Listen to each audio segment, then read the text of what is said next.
Right there is the remote, and in order to replace the battery for it, notice on the left side of the remote there is that button that says push. First, we'll have to press that button like that and then slide the key outwards.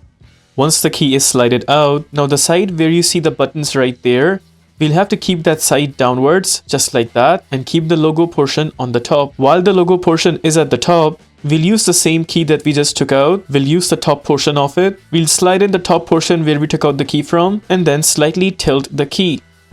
There it is, the top portion comes out like that. Now we'll grab the top portion and completely take it outwards.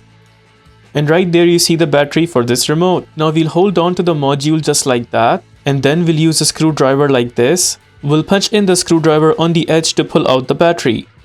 There it is, we were able to pull out the battery just like that, and this is the kind of battery needed for this remote. It is a CR2032 type battery. In my case, the battery is good, so I'll be installing it back. But in your case, if you have a new battery and you want to install it back, just make sure there are two tabs on the module right there. We have to slide in the battery in those two tabs first. Once the battery is slided in, then we will just push the battery down. There it is, battery is in completely. Now we are good to punch in the other portion of the remote itself. Before punching in the other cover, just make sure the module is sitting properly from all over the edges, and it seems like it is.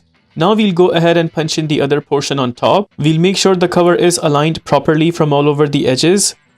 And once the top cover is aligned properly, then we will just press it down from all over the corners.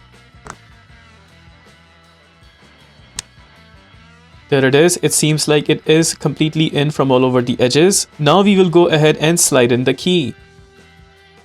With the key slided in, that wraps up the replacement of battery for this remote. If this video helps you in any way, please consider liking this video and subscribing to our channel.